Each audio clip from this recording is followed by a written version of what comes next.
আল্লাহ নবীজি বলতেছেন যে আমার কোন উম্মত যদি জুমার দিন, কিসের দিন জোরে বলতে হবে, কিসের দিন? জুমার দিন জুমার নামাজের আগে 1000 বার আমার কোন উম্মত যদি দরুদ সালাম প্রেরণ করতে পারে, তাহলে আল্লাহ নবীজি বলতেছেন যে বেহেশতের মধ্যে তার ঘরটা না দেখা পর্যন্ত দুনিয়ার জমিনে তার মৃত্যু হবে না। এত ফজিলতপূর্ণ কথা আর আছে?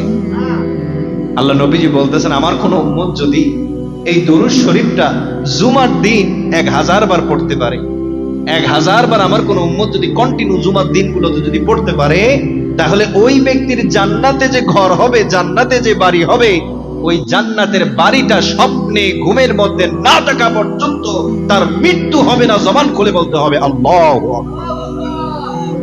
জান্নাতে আমাদের এক একটা করে বাড়ি হোক, আমরা চাই কি চাই না? জোরে বলেন, চাই কি চাই না?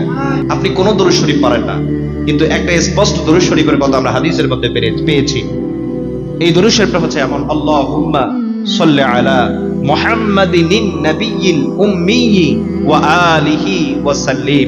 এই দরুদ শরীফটা সবাই মুখস্থ করবেন, জোরে বলেন ইনশাআল্লাহ। আর একটু জোরে বলতে হবে ইনশাআল্লাহ। বলতে পারেন যে হুজুর এই দরুদ শরীফ তো আমি পারি না। এখন আপনার সহজার্থে আপনি একটা দরুদ শরীফ পড়বেন, যেই দরুদ শরীফটা সব থেকে সোজা।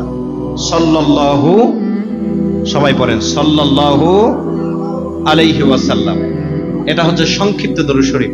আপনি যদি অন্য কোনো সময় দরুদ শরীফ পড়তে না পারেন, এই সংক্ষিপ্ত দরুদ শরীফ চেষ্টা করবেন দিনে অথবা রাতে, যে কোনো সময় আপনি ফ্রি আছেন, ফ্রি থাকলে ওই দরুদ শরীফ পড়ার দরকার আছে না নাই? জোরে বলেন আছে না নাই?